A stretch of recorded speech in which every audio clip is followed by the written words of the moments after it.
"You need only sign here, Your Grace," the lawyer said, "and the marriage is as though it had never been." Alaric Vane, 5th Duke of Pendraven, watched his wife take up the pen. He had expected tears. He had prepared himself for tears the way a man prepares himself for rain, with a certain weary distaste, resolved to be patient and cold and correct through whatever scene the occasion might produce. He had told himself, riding down to the lawyer's chambers over the harbor that gray April morning, that he would be magnanimous. That he would let her weep, and would not reproach her, and would even, if she asked it, say some kind indifferent thing to send her on her way. For the whole wretched affair was ending as he supposed it always must have ended, and a gentleman could afford to be generous at the finish. Eleanor did not weep. She sat across the wide table in the lawyer's dim chamber, with the light off the water coming gray through the window behind her, and she read the paper through, slowly, every line, as though it were a bill of lading and not the dissolution of 2 years of her life. Then she dipped the pen, and she signed her name Eleanor Ashby, her own name, her maiden name already, as though she had put down the borrowed name of Pendraven the moment the law allowed it in a firm, clear merchant's hand with no tremor in it anywhere. She blotted it. She set down the pen.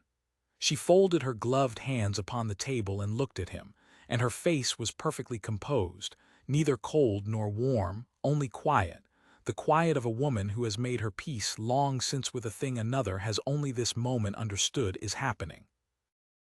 "It is done, then," she said. "It is done," said the lawyer, gathering the papers.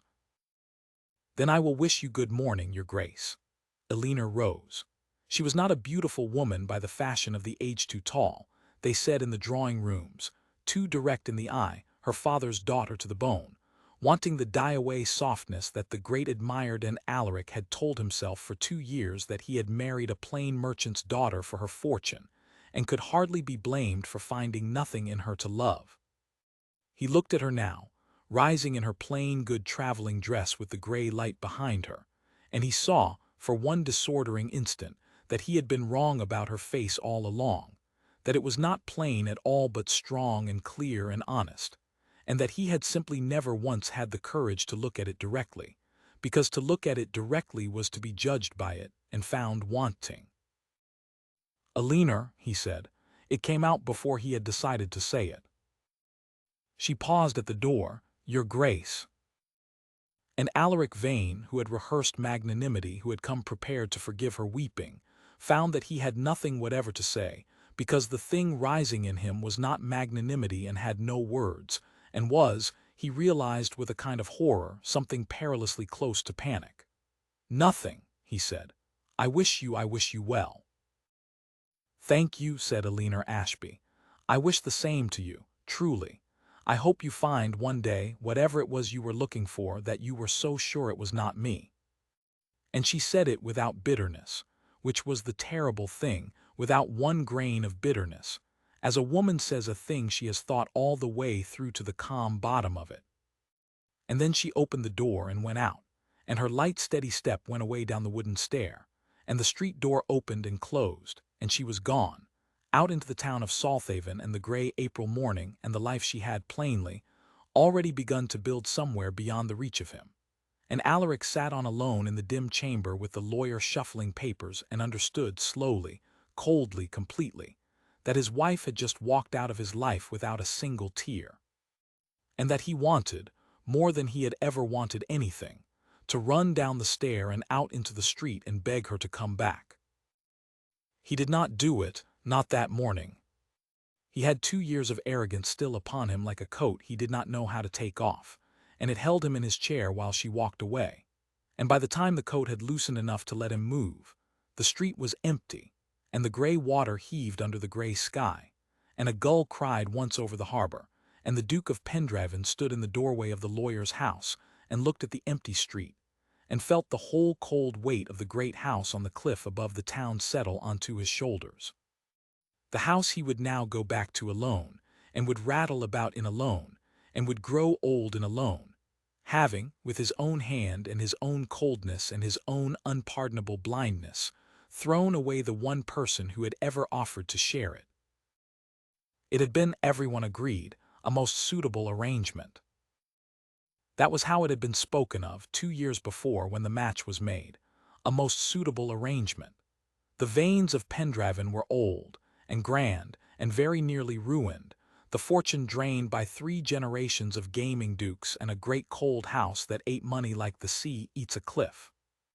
The Ashbys of Salthaven were new, and rich, and vulgar in the eyes of the county. Shipowners and merchants who had built the finest counting house on the harbor and a fleet of good ships, and a fortune that made the county's mouth water even as the county's nose wrinkled. Old Josiah Ashby, Eleanor's grandfather, a granite-faced patriarch who had begun as a ship's boy and ended owning the ships, had wanted one thing his money could not buy, which was for his blood to climb. And the young Duke of Pendraven had wanted one thing his blood could not buy, which was money. And so the lawyers had drawn it up, £60,000 and a daughter for a coronet, and it had been called, on both sides, a most suitable arrangement, and no one had thought to ask the daughter what she thought of being an item in it. Except that Eleanor had not been an item in it. That was the thing Alaric had never troubled to learn until it was too late. She had come to the marriage not sold and not resigned, but, God help him, hopeful, a clever, warm-hearted young woman who had looked at the cold, proud, handsome Duke and thought, as young women will, that behind the coldness there might be something worth the thawing, and had resolved to try. He knew this now. He had not known it then. Then he had seen only a merchant's daughter foisted on him by his own debts, a walking reproach to his pride, a necessary humiliation to be endured with as much distance as decency allowed. And he had kept her at that distance for 2 years, cold and correct, sleeping under the same great roof and eating at the same long table and speaking to her as he spoke to his steward. And he had let the county see that he thought her beneath him, and worse, far worse, the thing he could least forgive himself now. He had let himself be seen, that whole second winter, dancing attendance on Lady Sabine Corvin. Lady Sabine, the Earl of Corvin's daughter, all ice and diamonds and die-away softness, everything the county admired and Eleanor was not. And Alaric, fool that he was, had let himself be drawn to her precisely because she was everything his merchant wife was not, had told himself it was only society, only the harmless commerce of the drawing-room, had danced with her and driven out with her, and let the whole county whisper that the Duke of Pendraven had married trade for its money, and reserved his heart for a lady of his own kind, and had let Eleanor hear the whispers, and had never once, not once in 2 years, thought to wonder what it did to her to hear them. She had never reproached him. That was the other thing he understood now, sitting alone in the great house that first gray evening after the annulment, with her chair empty at the long table. In 2 years she had never once made him a scene, never wept at him, never begged for his notice, never demeaned herself by fighting for a man who did not want her. She had simply, quietly, with a dignity he had been too blind to see was dignity, and had taken instead for coldness, gone about the business of being the Duchess of Pendraven, had set his ruined accounts in order with her merchant's head, had been kind to his tenants, had run his house better than it had been run in 100 years, had borne his neglect and his cruelty and the county's pity with her chin up and her eyes level, and had waited, he understood now, waited a long time, for the thawing she had hoped for, the opening of the cold, proud man she had married. And when at last she had understood that it would never come, that there was nothing behind the coldness but more coldness, that she had married a shut and empty house, she had stopped waiting. And when her grandfather's lawyer, examining the marriage settlements after old Josiah's death that winter, had found the flaw, the technical defect in the hurried special license under which the great suitable arrangement had been solemnized, the defect that made the marriage voidable at the suit of either party, Eleanor had not hesitated. She had taken the one door the law left open, and she had walked through it without a tear, with her dignity whole, and she had gone home to the counting-house on the harbor and her own name and her own people, and left the Duke of Pendraven his coronet and his cold great house and his Lady Sabine and his debts, and asked him for nothing, not even the fortune that was, by every right, still partly hers. The fortune, He thought of the fortune, that first empty evening, and was ashamed. £60,000 had come to Pendraven with a leaner Ashby, and had cleared the worst of the debts, and rebuilt the sea-wall, and re-roofed the great house, and set the estate on its feet for the first time in 3 generations. And now she was gone, and the money stayed, for the settlement had been drawn to the Vane's advantage, as such settlements always were, and Alaric Vane sat in a house rebuilt with his wife's money. At a table she had set in order, warmed by fires laid in grates her fortune had saved from ruin, and she had walked away and left it all to him and taken nothing but her name and her dignity, and he understood that he was a thief. That he had married her for her money, and kept her at arm's length, and courted another woman under her eyes, and now sat rich and warm in the house her money had saved, while she went back to earn her living in a counting-house, and that there was not a word for what he was but thief, and that no rank in England could make it any other word. He did not sleep that night. He walked the long gallery of Pendraven, where the dead Vanes hung in their frames, proud and cold, generation on generation of proud, cold men who had gamed and hunted and married for money and died grand and unloved. And he saw his own face in every one of them, and understood at last what he came from and what he had let himself become. And somewhere in the small hours, between one dead duke and the next, the coat of his arrogance finally slipped from his shoulders and fell, and left him standing cold and bare, and awake in the truth of himself for the first time in his adult life. He loved her. It had taken her walking away without a tear to teach him, but he loved her, had perhaps loved her a long while, under the coldness, in the same buried way she had once hoped to thaw, and had been too proud and too afraid and too much a vain to let it up into the light. He loved his clever, strong, honest, dignified wife, and he had thrown her away with both hands, and she was gone down in the town, behind a door that would not open to him, and he had at last exactly and precisely nothing. In the morning, unshaven, hollow-eyed, in the same clothes he had worn to the lawyers, the Duke of Pendraven had his horse saddled and rode down the cliff road into Salthaven, and through the waking streets to the tall, respectable house beside the Ashby counting-house on the harbour, and he dismounted, and he walked up to the green-painted door, and he knocked. And a leaner Ashby did not open it. The door that opened, after his second knocking, was opened not by a leaner but by a very small, very old, very upright woman in black bombazine, with a face like a walnut and eyes like 2 chips of the North Sea, who looked the Duke of Pendraven up and down on his own former mother-in-law's doorstep, and did not curtsy. "So," said Mrs. Tabitha Ashby, "it's you." "Madam, I have come to see a leaner." "Have you?" The old woman did not move from the doorway.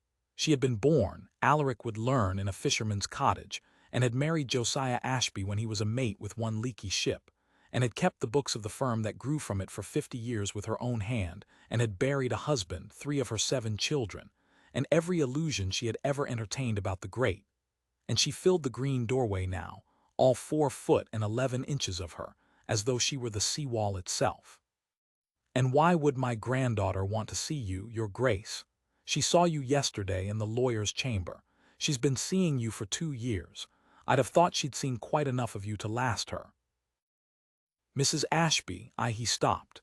He had come with no speech prepared, which was itself a new thing for a man who had never in his life addressed anyone without knowing exactly what advantage he meant to gain by it. "I have done her a great wrong. I know it. I have come to tell her that I know it." "Have you now?" The old woman's chip-of-ice eyes did not soften by a hair. "And you reckon that mends it, do you? You reckon a man breaks a good woman's heart for 2 years, and courts an earl's daughter under her nose, and lets the whole county call her a jumped-up shopkeeper's brat that trapped a duke, and then one fine morning he wakes with a bad head and rides down and says he knows he did wrong, and out she runs into his arms and all's well. Is that the shape of it in your mind, your grace? For it's a common shape. I've seen it in 100 men. They break a thing and then they're sorry, and they reckon being sorry is a kind of payment, and they hold out their sorriness like a coin and expect the thing to mend itself for the price of it. It doesn't mend for that price. Nothing worth the having ever did."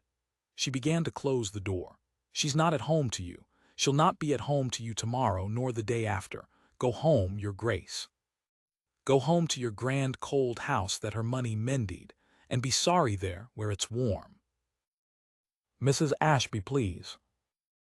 But the green door had shut, gently and completely, in the face of the Duke of Pendragon, and he stood on the harbour cobbles in the morning bustle of a working port, the carts and the porters and the fishwives all flowing round him, and none of them sparing a second glance for the fine gentleman on the doorstep, for they had their livings to earn and no time for the quality. And Alaric understood, standing there, that he had crossed in a single morning from the world where a knock at a door commanded its opening into the world where a door might simply, righteously, stay shut. He came the next day and knocked, and the door stayed shut. He came the day after, and a maid took his card and shut the door and did not come back.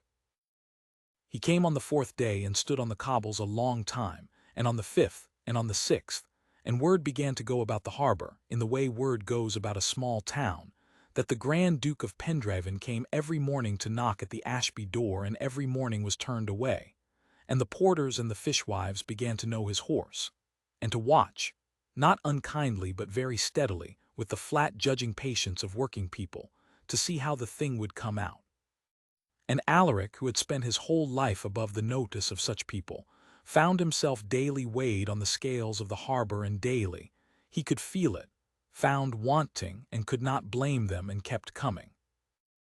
For he had understood in his sleepless nights in the great gallery one true thing at least, though he did not yet understand nearly enough. He had understood that he could not command her back, nor buy her back, and that the old proud instruments of his life were broken in his hand.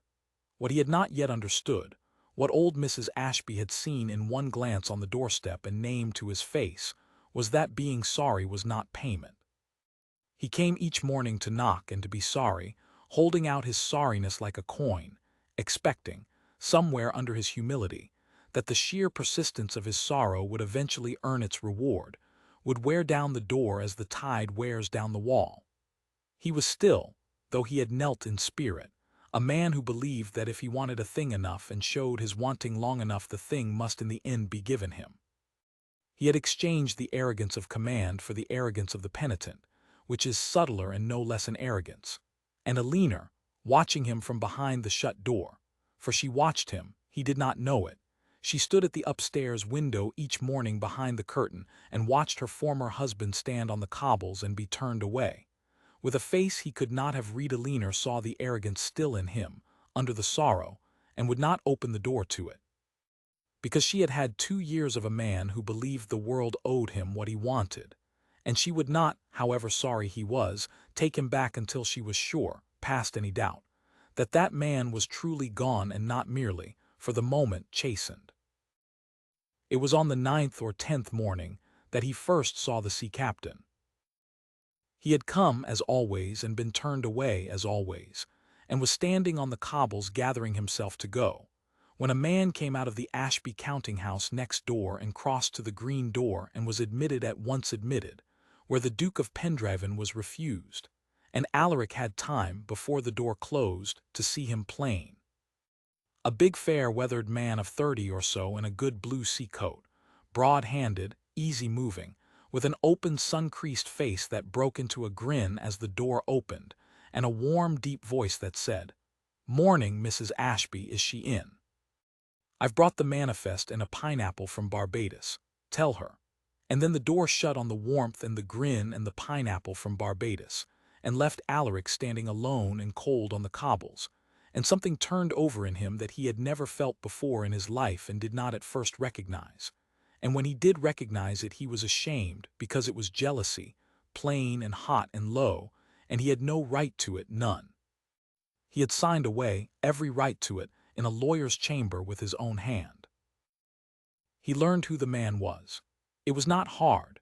The harbour knew everything and told it freely to anyone who would stand a pot of ale, and Alaric, who had never in his life stood a working man a pot of ale, learned to do it, learned to sit in the smoky snug of the anchor among the ship's masters and the chandlers and buy his ale and listen, and what he learned was this.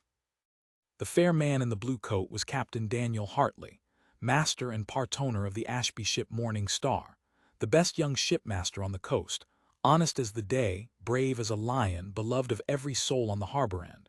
The Snug told him with the frank cruelty of people who did not know or care who he was. Captain Hartley had loved Eleanor Ashby since the two of them were children playing on the quays, had loved her steady and true all through her marriage, saying no word. Being too honorable a man to say a word to another man's wife. And now that she was free of her cold duke, why, the harbor said, nodding into its ale, now there was a match a body could smile on. A good man and a good woman that had known each other all their lives, and him with his own ship and his share of the firm, and her with her head for business, and the two of them mending the Ashby fortune together and raising a brood of children by the sea, and never a cold grand house nor a proud county to freeze the joy out of them. That, said the Snug of the Anchor, was a match, not like the other. And they'd all be at the wedding if she'd have him, and most reckoned she would in time, once the taste of the Duke was out of her mouth. Alaric sat in the corner of the Snug with his ale going warm in his hand, and heard his former wife given, in the frank kind cruel judgment of the harbor, to a better man than himself, and knew that the harbor was right, that Daniel Hartley was a better man than the Duke of Pendraven, braver and warmer and truer, that he had loved her faithfully for years in silence while Alaric had scorned her openly for money, that he could give her exactly the life the Snug described, and that if there were any justice in the world, she would take him and be happy, and forget that a cold duke had ever knocked at her door. He rode back up the cliff that night in the dark, and did not knock the next morning. For 2 days he did not go down to the harbor at all. He sat in the great gallery among his dead proud ancestors, and he thought harder than he had ever thought, and what he thought was this, that he had been going about it wrong from the first knock. That he had gone down to that green door every morning to get something, to get her back, to get his forgiveness, to get relief from the intolerable new pain of loving what he had thrown away. And that going to a wronged woman's door to get something is only the old arrogance in a beggar's coat, and she had known it, and had rightly kept the door shut. He had been trying to buy his way back into her heart with the coin of his own suffering, holding it out, look how sorry I am, look how I knock, look how I stand on the cold cobbles, surely that is worth something, surely I have paid enough now. And it was worth nothing. It was worth nothing at all because it was still all about him, his sorrow, his need, his wanting. He had not once in 10 mornings of knocking done a single thing for her. And there was, he saw, sitting cold among his ancestors, a very great deal that needed doing for her that he could do, and that would cost him dear, and that would bring him no reward at all, no open door, no forgiveness, nothing, things that needed doing simply because they were just, because he had done her wrong and there were wrongs a man could actually mend, not with his feelings but with his deeds. The county still called her a jumped-up shopkeeper's brat who had trapped a duke and been justly cast off. He had let them say it. He had, by his conduct with Lady Sabine, all but told them to say it. That was a wrong he could mend publicly at the cost of his own standing. He sat rich in a house her £60,000 had saved, while she went back to earn her living. That was a wrong he could mend at the cost of the fortune that had put Pendraven back on its feet. He had thrown the whole weight of his name behind the world's contempt for the Ashbys and their trade. That was a wrong he could mend, if he had the courage, by throwing that same weight the other way. None of it would open the green door. He made himself understand that, sitting in the dark, he was not to do these things to open the door. If he did them to open the door, they would be worth nothing again, another coin held out.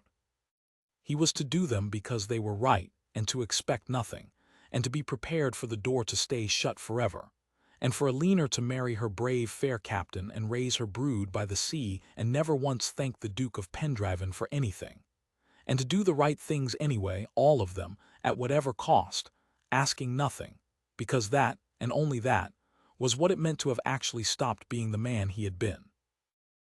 It was the hardest resolution of his life, harder than any he had taken in the Lords or at the gaming table or in the long cold negotiation of his marriage, because it was a resolution to labor with no promise of reward, to spend himself for a woman who owed him nothing and might give him nothing forever.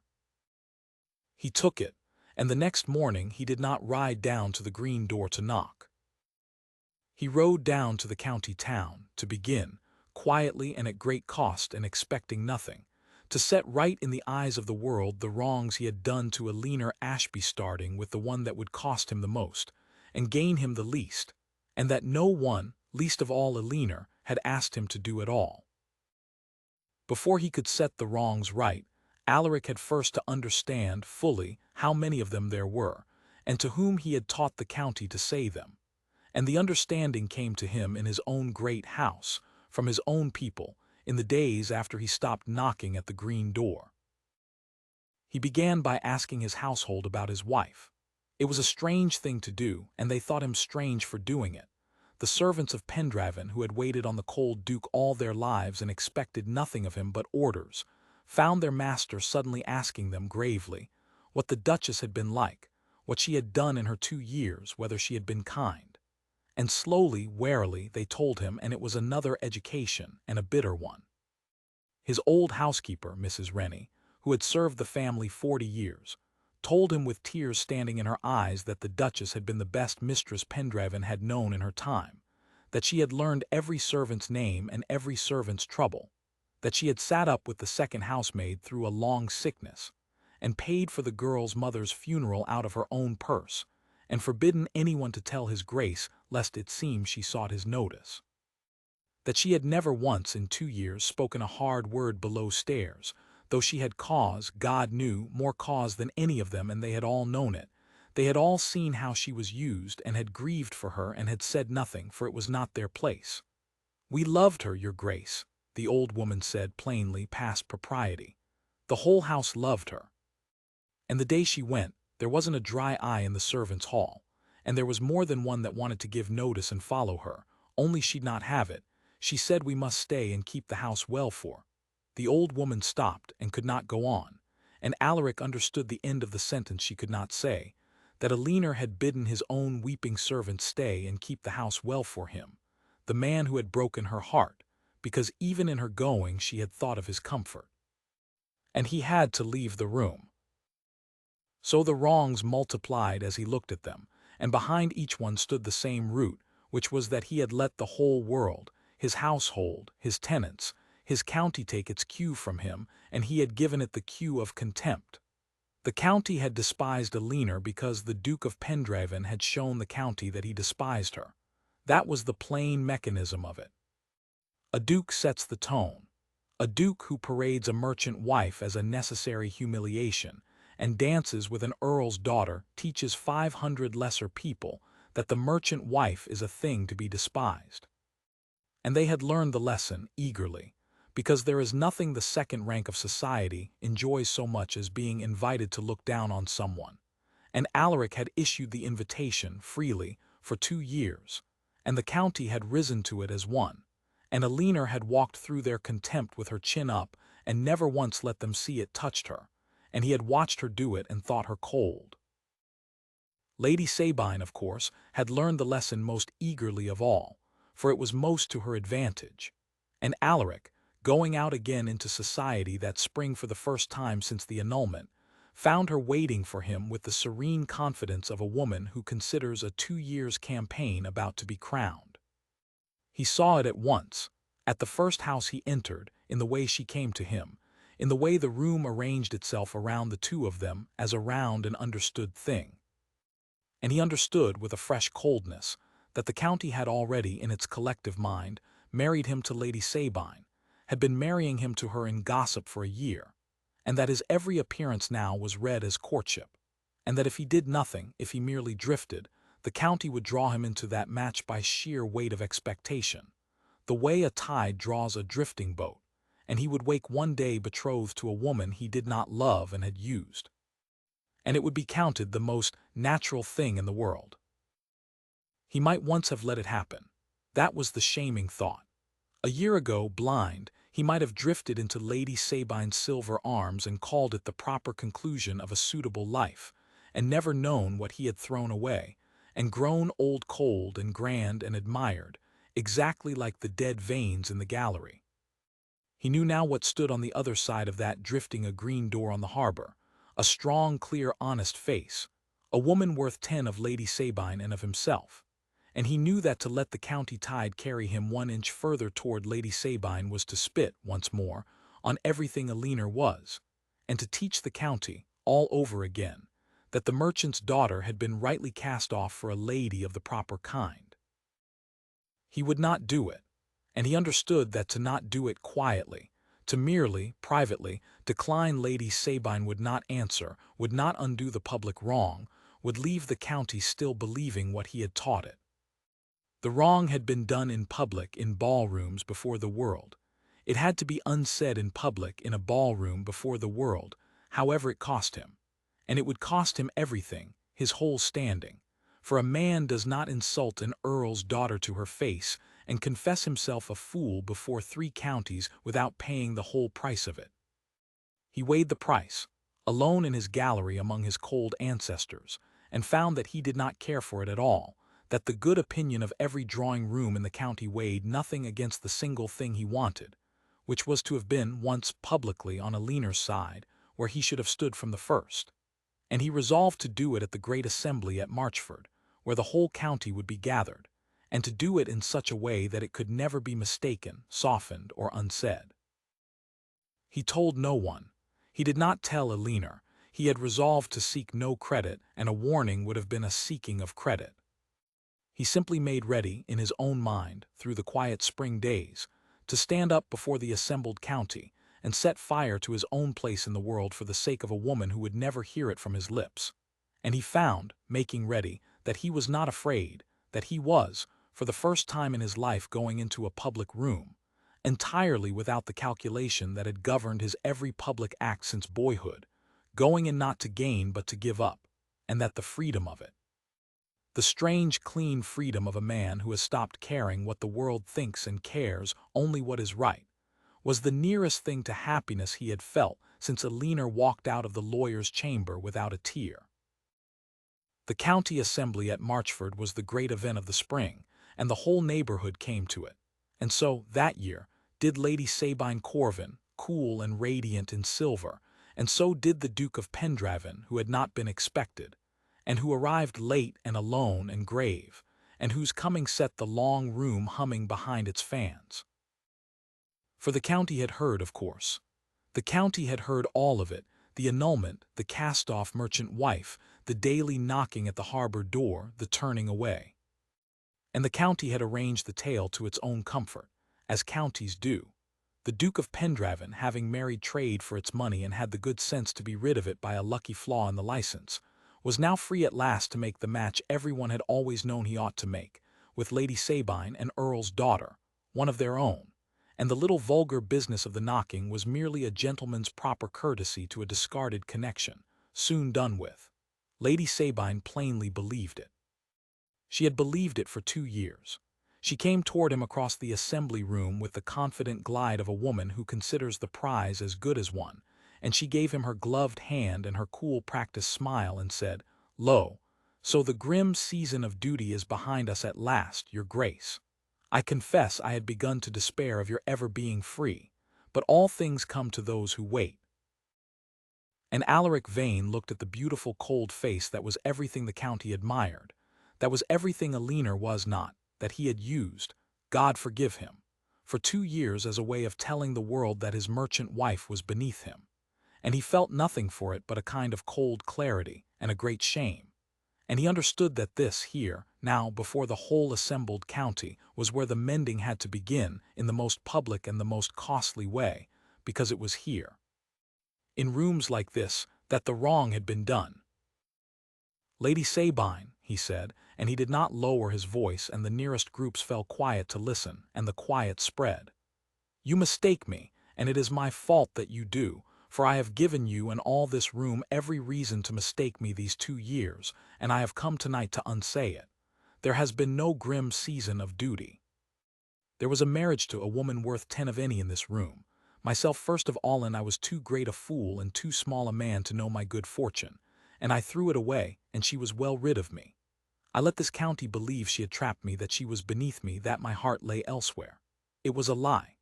Every part of it was a lie, and I told it by my conduct, chiefly through my attentions to yourself, and I am ashamed of it, and I withdraw it here before you all where I let it stand." He bowed to her gravely, formally, the bow of a man ending a thing.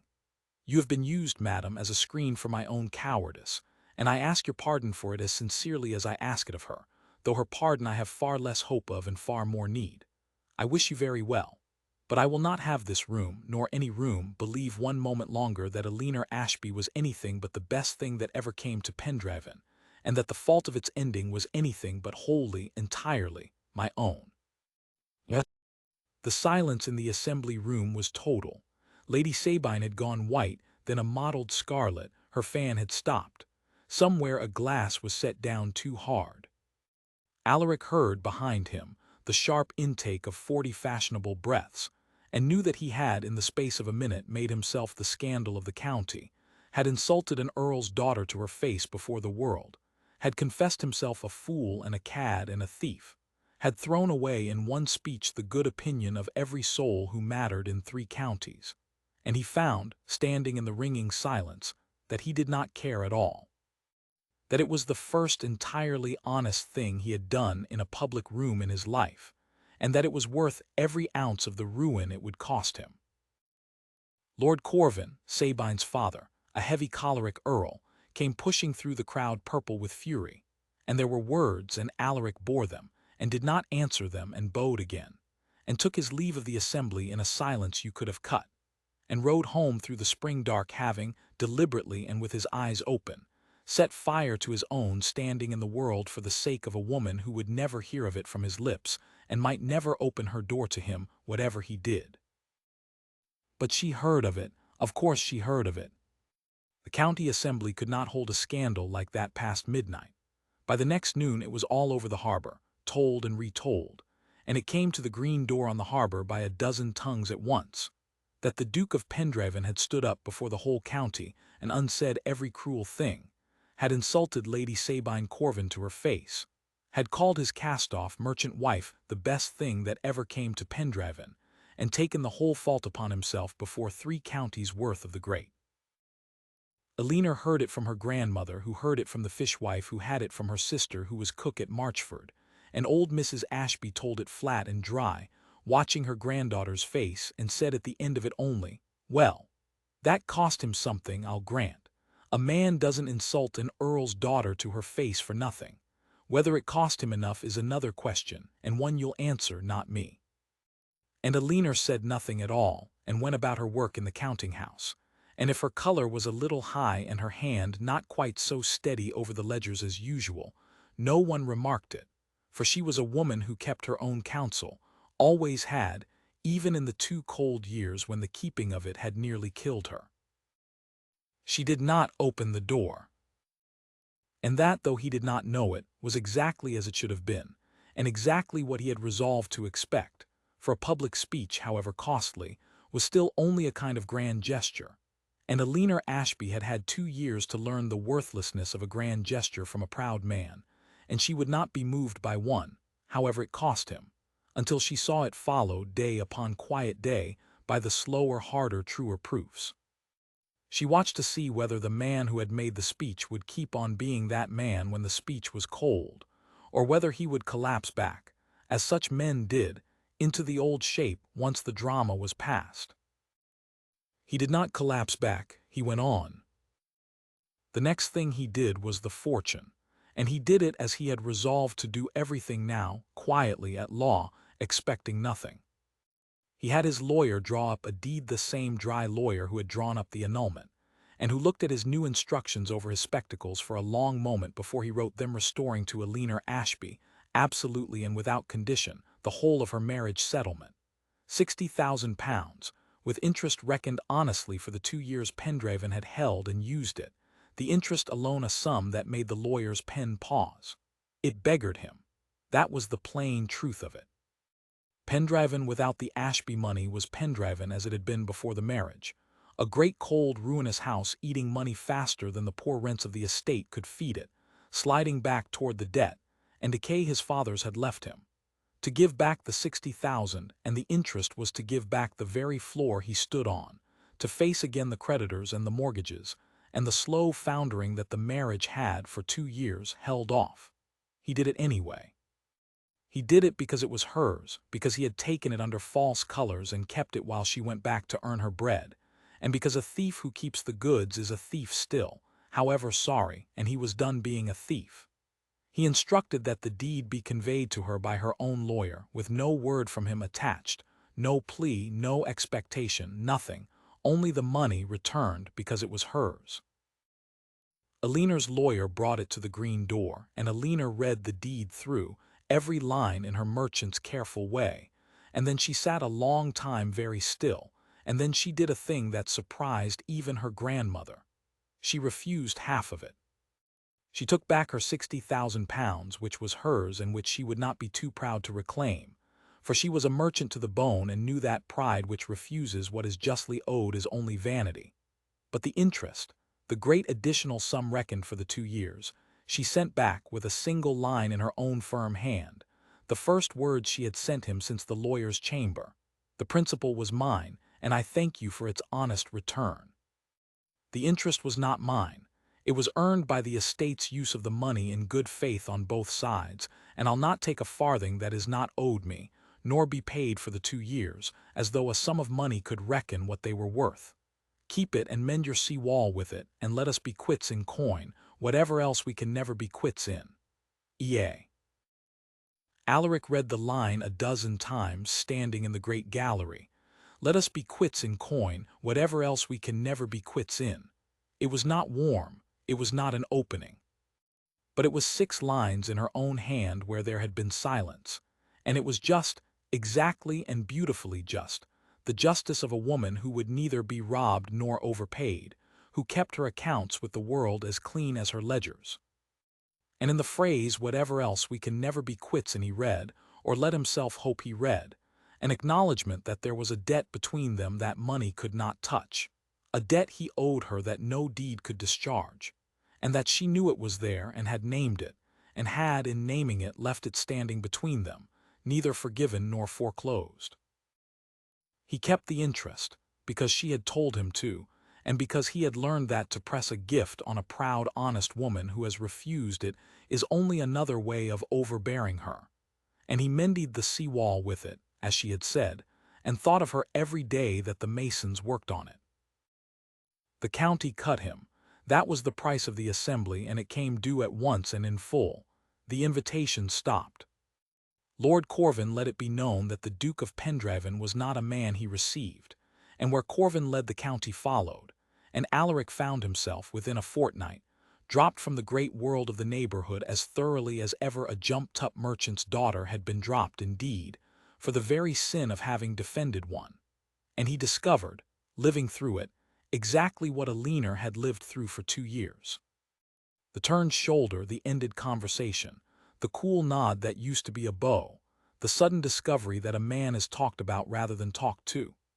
He had done it to her carelessly, from the height of his rank, and now he tasted it himself, stripped of the rank's protection, and the tasting completed an education that had begun in a lawyer's chamber, and taught him, from the inside, the daily quiet cruelty of what he had let the county do to his wife while he danced with Lady Sabine.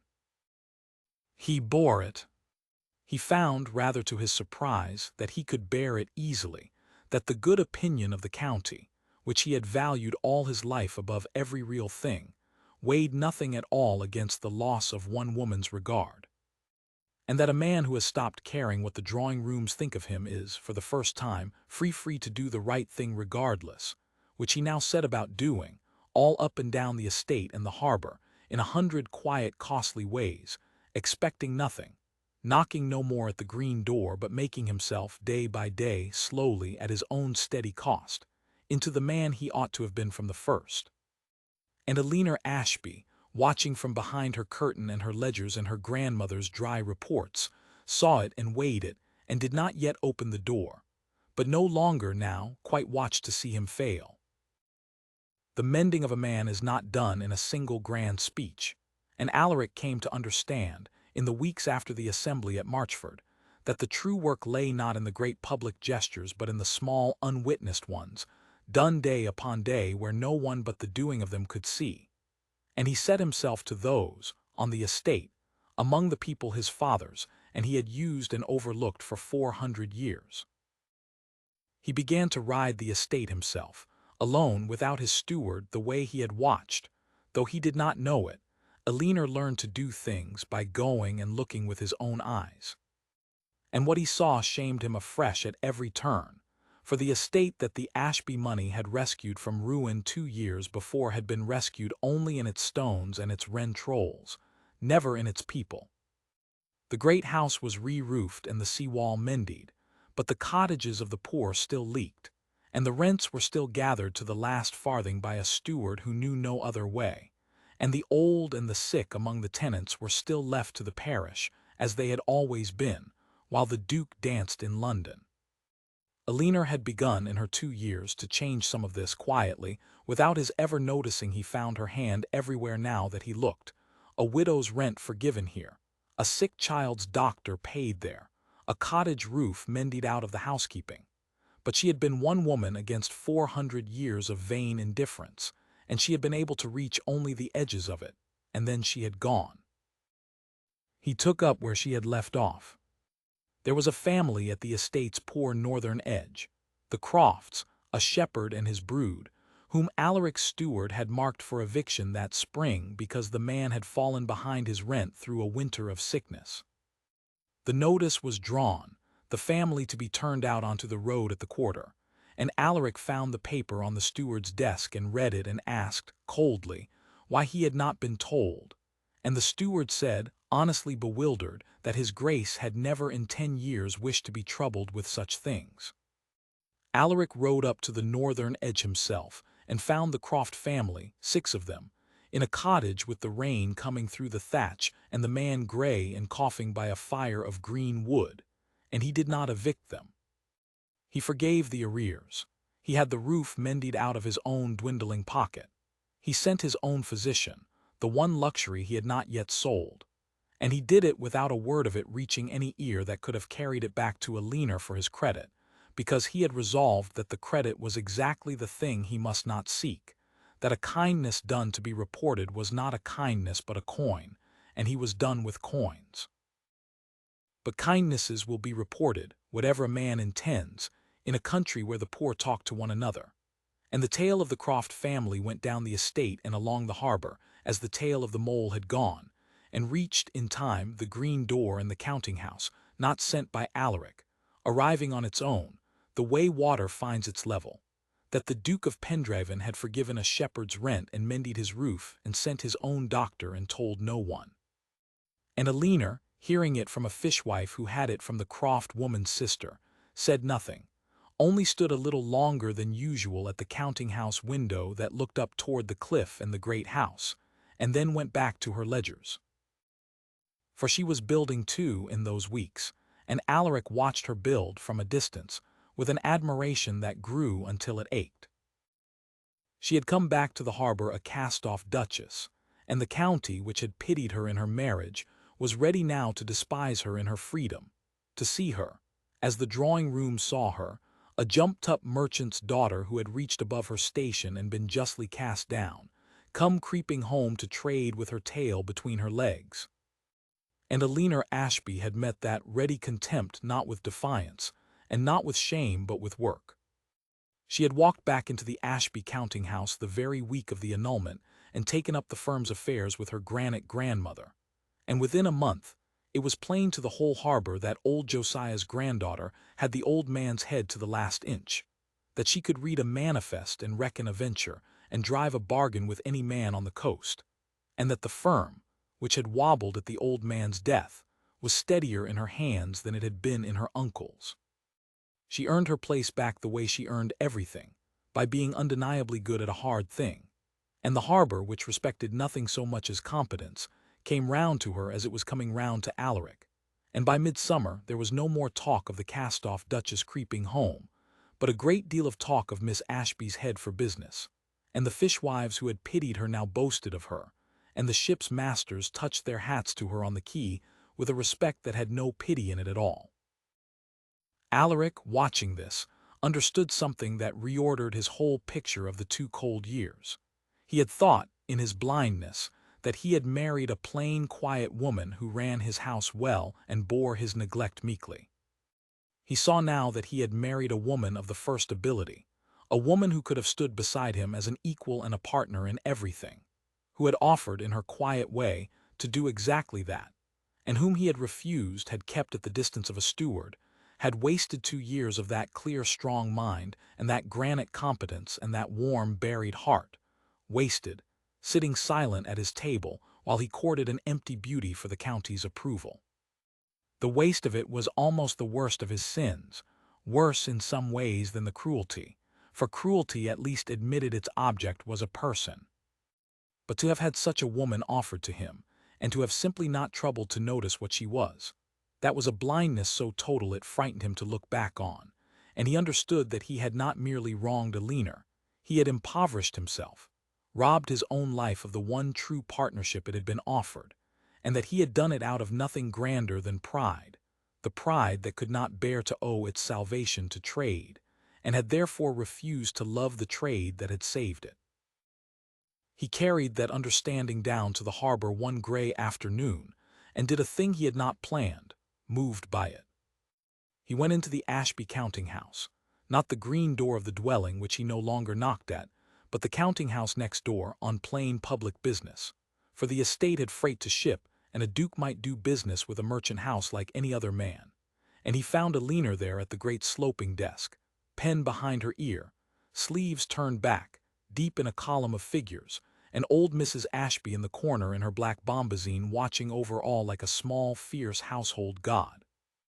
And he stated his business plainly, freight for London, and a leaner named her rate fair and no favor, and he took it fair and no favor, and it was done in 5 minutes, merchant and customer.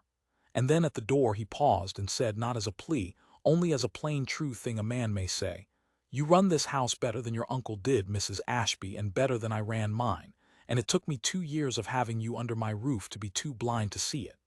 I see it now. I only wish to say once aloud in your own counting-house that I see what you are at last, and that the not seeing of it was the greatest folly of a life full of them. That is all.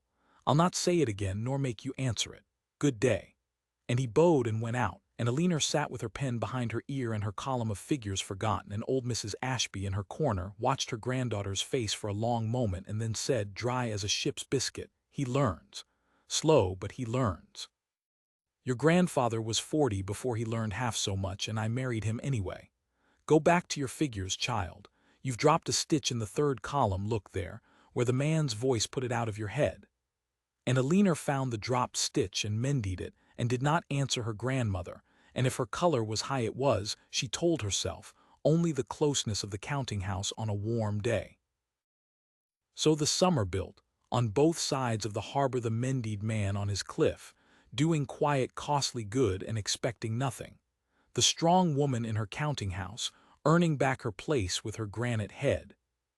The two of them circling at a careful distance, neither knocking now, drawn and wary, while the county cut the one and courted the other, and old Amos taught the Duke the tides, and Captain Hartley's ship drew nearer home over the summer sea with the firm's whole fortune in her hold, and unseen as yet by any but a leaner's weatherwise merchant eye, the first faint clouds of Lord Corvin's malice began to gather in the London markets, far off, low on the horizon, no bigger yet than a man's hand. He began to come to the harbor not to knock, but to work. It started with the sea wall, the great storm wall below Pendraven, that the Ashby money had first mended 2 years before, and that the interest money was mending again, ran along the foot of the estate's cliff and sheltered, at its western end, the small fishing quay of Pendraven village, the poorest of the estate's people, who took their living off the water in 6 leaky boats and had never had a proper mole to shelter them. And Alaric, riding the wall one morning with his mason, looked at the village boats bailing in the swell, and did a thing no Vane had done in living memory. He had the mason cost a mole for the fishermen, and then, when the estate's beggared accounts could not stretch to it, he sold the last of his own personal luxuries, his string of hunters, his town carriage, a vain diamond that had been his mother's, and built it himself, out of his own pocket, for men who could never repay him, and had never expected anything of the great house but rent and indifference. And to build a mole a man must know the sea, and the tides, and the set of the swell in a gale, and the Duke of Pendraven knew nothing of any of it. And so he did the thing that finished, in the eyes of the harbor, the long, slow turning of their judgment. He went and learned. He went down among the fishermen and the ship's masters and the old pilots, hat in hand, and asked to be taught, and listened the way a man listens who has finally understood that other men know things he does not. And the harbor, which had watched him knock and be turned away, and watched him beggar himself for his own poor fishermen, now watched the Grand Duke of Pendraven stand on the quay in a plain coat learning the tides from a one-eyed pilot of 70, and made up its collective mind about him, slowly, the way the sea makes up its mind, and came down, at last, grudgingly on his side. It was on the quay, learning the tides, that he first spoke to Alina since the lawyer's chamber. She came down to the Ashby wharf one bright blowy forenoon to see a ship warped in a plain gray working dress with a shawl pinned against the wind, with her ledger under her arm, every inch the merchant's granddaughter about her own business. And Alaric was there, on the next wharf, in his plain coat, deep in talk with the old pilot about the tide race off the point, and they came face to face on the cobbles between the two wharves with no one to manage it and no door to shut, and there was nothing for it but to speak. "Your Grace," said Alina. "Mrs. Ashby." He took off his hat. The wind took his hair. He did not know what to say, and for once he did not reach for something clever or something pleading. He simply stood and let the silence be, and then said the plain, true thing. "I am learning the tides from Amos here. I find I have owned the sea's edge all my life and never known the first thing about it. It is humbling. I recommend it." And a corner of his mouth moved, not quite a smile, the first light thing he had said to her in the whole of their acquaintance. And Alina Ashby looked at him, at the Duke of Pendraven, hatless in the wind on a working quay, learning the tides from a one-eyed pilot, beggared for a fisherman's mole, cut by the county he had betrayed for her sake. And something moved in her clear, steady face that he had never seen there in 2 years of marriage, a flicker of pure surprise, as though she had turned a familiar coin and found a new device stamped on the back of it. "Amos taught my grandfather the tides," she said, 60 years ago. He's the best teacher on the coast if you can bear his temper." "His temper is nothing to what I deserve," Alaric said, "and he gives me a great deal less of it than I've earned." Mrs. Ashby, he stopped himself. He had been going to say something, to reach for the door even here on the open quay, and he made himself not do it, made himself remember that he was not to knock, that every meeting was not an occasion to plead, that a man who has done wrong must let the wronged one set the pace and the distance always in everything. "I'll not keep you from your ship," he said instead. "Good day to you, and thank you for the word about Amos's temper. I'll bear it better for the warning." And he bowed and stepped aside and let her pass to her own wharf, and did not watch her go, and did not knock at anything. And Alina went aboard her ship and stood a long while at the rail looking at nothing, and her grandmother, watching from the counting-house window, saw her stand there and said nothing, and smiled a small, dry, walnut smile, and made a note in the ledger of her own heart. For she was thawing. It was slow, and she fought it, and she was right to fight it, for she had been thawed once before, in hope, and frozen hard again, and a woman does not lightly risk that twice. But she was thawing, and she knew it, and being an honest woman she did not pretend to herself that she was not. She had braced herself, when he first came knocking, against a proud man's grand campaign to win her back the flowers, the speeches, the settlements, the wearing down, and against that she had been iron, for she knew that shape of thing and knew its worthlessness. What she had not braced herself against, because she had never in her life seen it in a man of his kind, was this: a man who stopped knocking. A man who quietly went and built a mole for fishermen who could not repay him, and learned the tides hat in hand from a one-eyed pilot, and beggared himself giving back her money and mending his sea-wall, and unsaid his cruelties before the whole county at the cost of his own place in the world, and then asked her for nothing, came to the quay and spoke of the tides and made her nearly smile and bowed and let her pass. That she had no armor against, because it was not aimed at her. It was not a campaign. It was, she began to understand, simply a man becoming a different man, whether she opened the door or not. And there is nothing so disarming to a wronged woman as the discovery that her wronger is mending himself not to win her, but because it is right, and would go on mending himself, apparently, even if she married another man tomorrow and never spoke to him again. She thought about that more than she meant to in the weeks that followed. She thought about it while Captain Daniel Hartley, home from Barbados, came courting. For Hartley did court her now, openly and honorably, as he had every right to do, and as the whole harbor had always hoped he would. He was everything Alaric had never been to her: warm, easy, sun-brown, quick to laugh, wholly without pride. A man who had loved her since they were children and said so plainly, standing in the counting-house with his hat turning in his big hands, going red as a boy.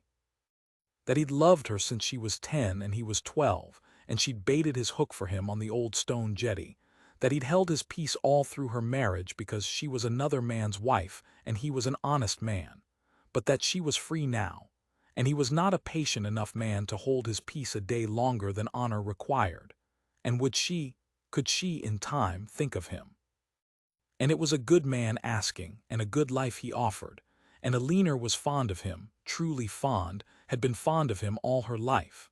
And her grandmother wished it, and the harbor wished it, and every reasonable calculation of a sensible woman's happiness pointed straight at Daniel Hartley, and away from the cold Duke who had broken her heart. She did not say yes. She did not say no. She asked him for time, and he gave it gladly, for he was a patient man in everything but the confessing, and he was content to wait and to court and to trust to the long friendship and the good life he offered. And Alina went on baiting the hook of her own heart, and did not know quite what she was fishing for, and was too honest to pretend the cold Duke's mending had nothing to do with her not saying yes. And into this, the slow thaw, the honest captain, the quiet mending, there came in the early summer the storm. Not the weather kind, though that came too in its time, but the other kind, the ruin that men make. And it came, as such things do, from Lord Corvin, who had not forgotten the assembly at Marchford, and who was a heavy choleric earl with a long memory and a longer arm and a large stake in the great London shipping house of Corvin and Prout, and who meant now to have his revenge not on the Duke of Pendraven, who was beyond the reach of a merely social ruin, and had anyway ruined himself past Corvin's improving, but on the thing the Duke of Pendraven had beggared and shamed himself to protect. He meant to ruin the Ashbys. It was cleanly and cruelly done, in the way of the great commercial world, and Alina saw it coming a fortnight before it struck, for she had a merchant's nose for weather in the markets as sharp as old Amos's for weather in the sky. Corvin and Prout began, quietly, to undercut the Ashby freights on every route the two houses shared, carrying cargo at a loss to starve the smaller firm of trade. And Corvin's friends in the London banks began, quietly, to call in the short loans that every shipping house lived by, the loans against cargoes at sea, the ordinary running credit of the trade. And a whisper began quietly in the coffee houses where such things are made and unmade, that the Ashbys were overextended, that the old man's death had left the firm in weaker hands, that a prudent man would not just now advance money against an Ashby bottom. And a whisper like that in the shipping trade is a slow noose, for a shipping house lives on credit as a man lives on air, and a house that cannot get credit cannot lade its ships, and a house that cannot lade its ships is dead, however sound its books, however good its name. Alina fought it with everything she had, and she was very good, better than her uncle, better than any man in the firm, and for a fortnight she held the noose off by main force of cleverness and nerve.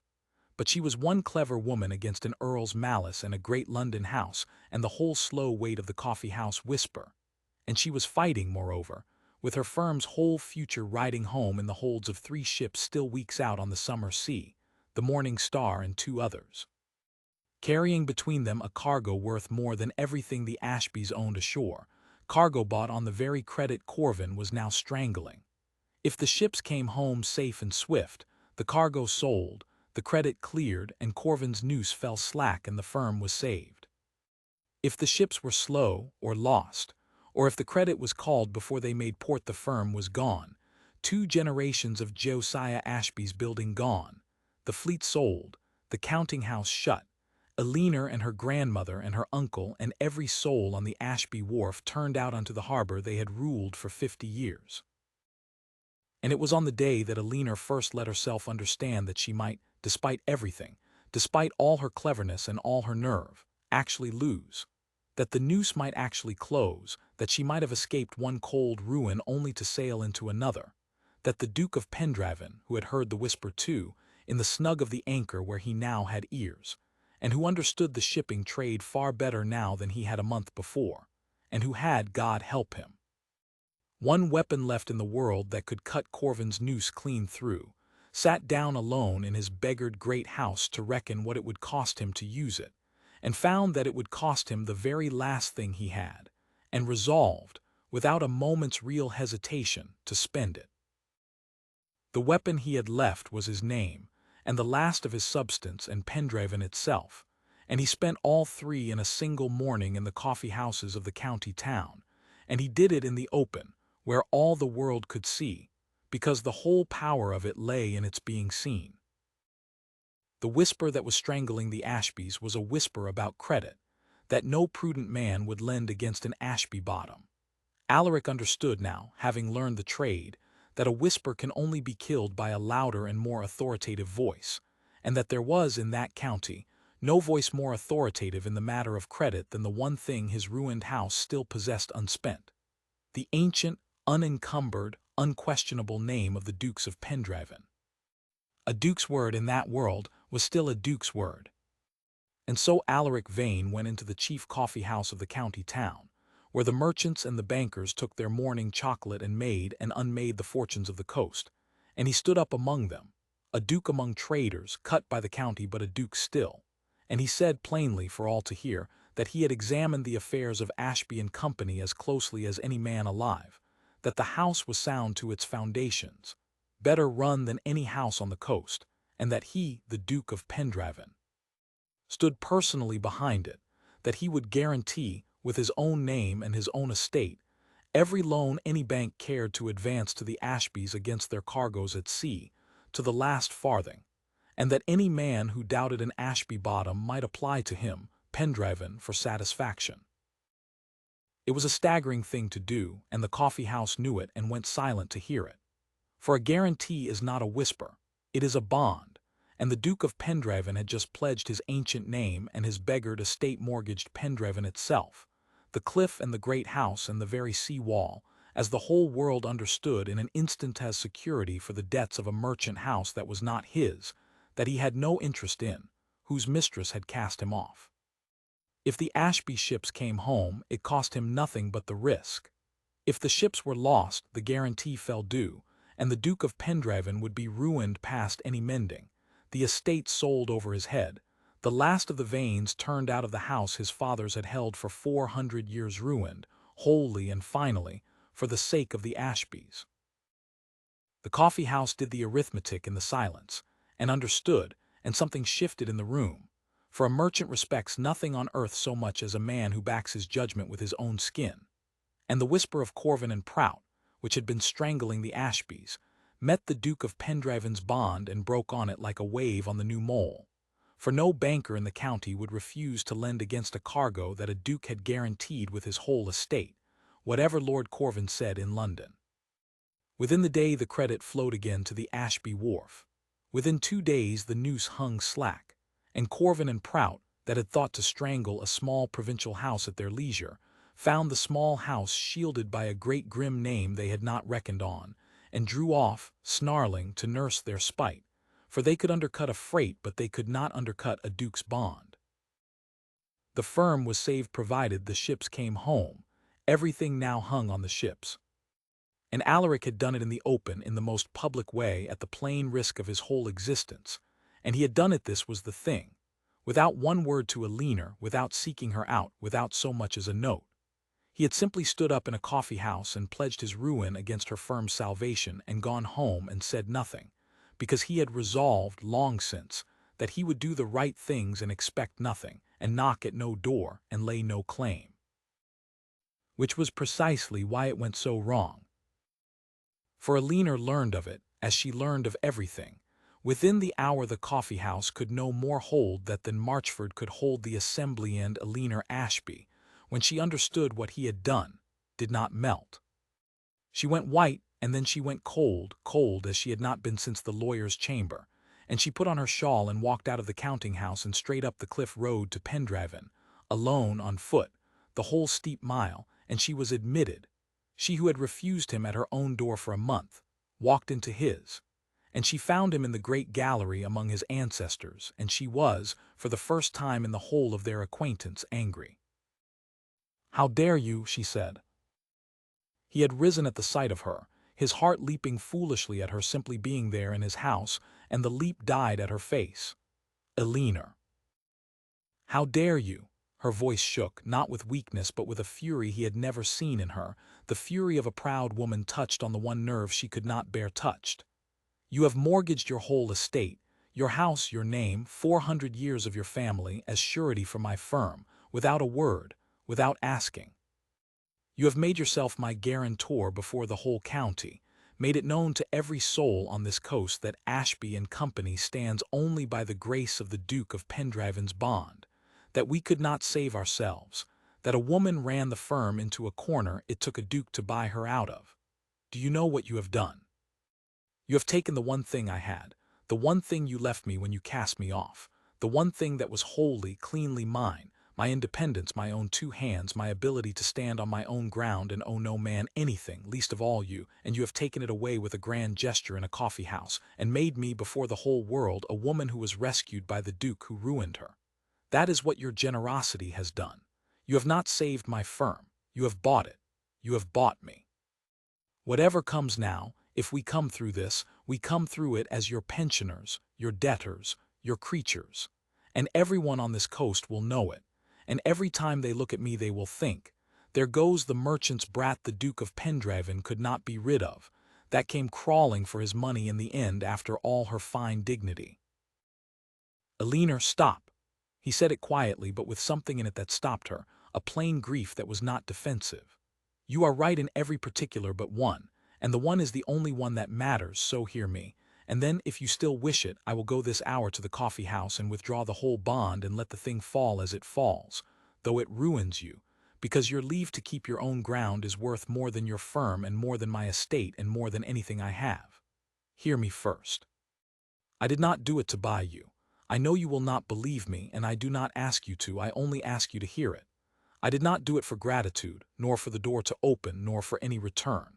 If I had wanted to buy you, I would have come to your counting-house with a fine speech and laid the guarantee at your feet and watched your face for the price of it.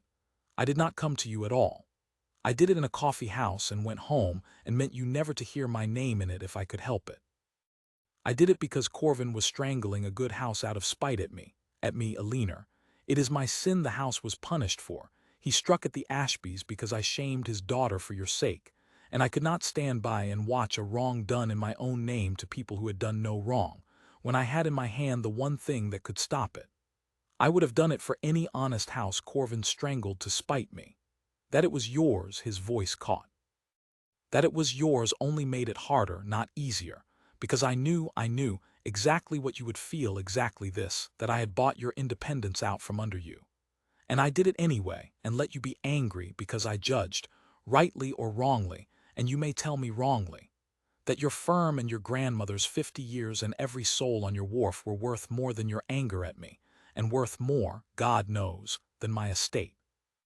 I would rather you kept your firm and hated me than lost it and thought me delicate. If that was arrogance deciding for you which of your goods to save, then it was arrogance, and I am sorry, and I will undo it this hour if you say the word. Say the word and I withdraw the bond. But before you say it, be sure it is your own ground you are defending and not only your pride, for I have learned at some cost how easily a person mistakes the one for the other. I mistook them my whole life." And Alina stood in the great gallery among the dead cold veins, breathing hard, with the whole truth of it turning over in her, and she could find no dishonest answer, for she was an honest woman even in her fury. And she understood, standing there, that he had named the exact thing, that some part of her rage was her independence, real and wounded and just, and some part of it was only pride, the pride that would rather see 50 years and 40 families go down than owe a debt to the man who had hurt her, and that he had known the difference, and had chosen her firm over her pride and over his own safety, and had let her rage at him for it rather than let her people be ruined.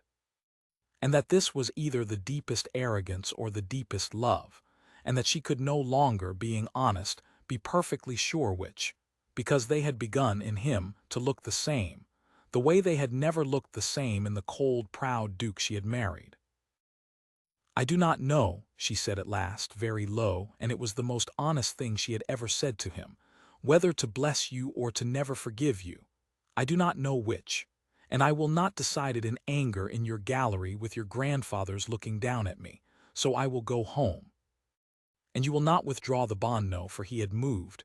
You will not, for you are right, curse you, you are right. My firm and my grandmother's 50 years are worth more than my pride. And if I let you pull it down now to spare my feelings, I would be the fool and not you. Keep the bond, save the firm.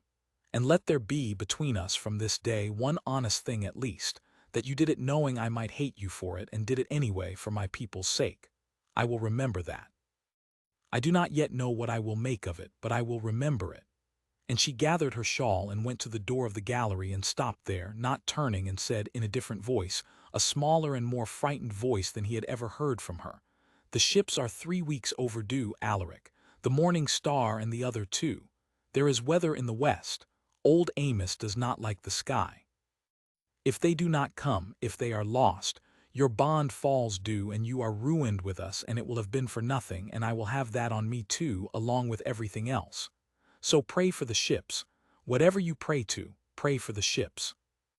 And she went out and down the cliff, and Alaric stood among his ancestors with the first sound of the rising wind in the chimneys, and prayed, clumsily, unpracticed, for the first time in his life, meaning it, for 3 ships and every soul aboard them, out on the darkening summer sea.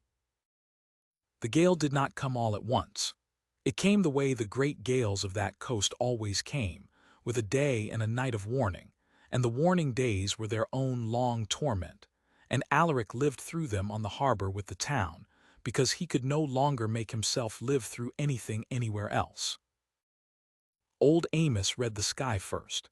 He had read it for 60 years, and he read it now, standing on the harbor wall in the thick still air of a too warm evening, his one eye going along the western horizon where a low bank of cloud lay like a bruise, and he said, to no one and to everyone, "There's weight in that, and the glass is falling like a stone dropped down a well. We'll have it out of the west by tomorrow's dark, and it'll be a big one, and there's 3 of ours out in it." And the word went round the harbor, and the harbor grew quiet, the particular quiet of a sea town that has understood a gale is coming and has men on the water, a quiet made of women counting days on their fingers and old men going down to look at the boats, and children hushed without knowing why. Alaric found a leaner on the wall at dusk that first evening, alone, looking west at the bruise on the horizon, and he came and stood near her, not close, never presuming close, but near, within speaking, and she did not send him away. "Amos says tomorrow's dark," she said without turning. "The Morning Star should have raised the point today or yesterday by the reckoning. She's late, they're all 3 late, and now this coming. If they're still well out to the west when it hits, they'll run before it and be driven God knows where and lose days, and the loans fall due at the month's end whatever the weather does. And if they're close in, off the point, when it hits," she stopped. She did not finish it. She was a merchant's granddaughter and a shipmaster's friend, and she knew exactly what the point and the wind did to ships caught close in on a westerly gale, and she did not say it because to say it was to see it. "I have done everything a person can do ashore," she said instead, low. "I have held the loans off, I have shamed the banks into patience, I have your bond behind me though it half kills my pride to lean on it. I have done everything. And now it all comes down to the wind, and the wind does not care what I have done, nor how clever I have been, nor how hard. I could lose it all to a shift of the wind after everything. That is the thing about the sea, your grace. My grandfather used to say it. You may be the best merchant on the coast and do everything right, and the sea will still, if it chooses, take it all in a night, and there is no arguing with it and no cleverness that answers it, and a body must simply learn to bear that the last word is never theirs." She was quiet. I have never been good at that, at the last word not being mine. I think it is why I could bear 2 cold years and not weep where you could see, because at least the coldness was a thing I could meet with my own coldness, a battle I could fight. But this, she gestured at the bruised west, this I cannot fight at all. I can only stand on a wall and wait, and I find I am not brave when there is nothing to fight and only waiting to do. I find I am afraid. It was the most she had ever said to him, and the nearest to a confidence, and Alaric understood the weight of it, that she had said it to him of all people on a darkening wall, because there was no one else she could say it to, not her grandmother, whom she must be strong for, not her uncle, not Hartley who was out in it, only to him, the man who had wronged her, who wanted nothing from her now and could therefore, strangely, safely, be told a true thing. He did not reach for her. He did not say a smooth, comforting, false thing. He stood near her in the dusk and gave her the only true thing he had, which was that he was as helpless and as afraid as she. "I am afraid too," he said, "for the ships, for the men. For y'all say it plainly, since we are saying true things on a dark wall, I am afraid for you above all of it, that this will break you after everything. And I would give my estate twice over to spare it you, and I cannot. I can do nothing. And I have discovered this summer that the hardest thing in the world for a man like me is to be able to do nothing to love and to be helpless, both at once. My whole life I answered helplessness with money or with rank, or with going away to London where I need not feel it. And now I have learned to stay and to feel it, and it is dreadful, and I would not go back to the numbness for anything on earth, because the numbness cost me you. So I will stand on this wall with you if you will let me and be afraid alongside you, and that is all I have to offer, and I know it is nothing, but I will not offer you a false comfort, for you are too honest a woman to be insulted with one." He paused. "Amos says the Pendraven glass fell too, my grandfather's barometer in the hall.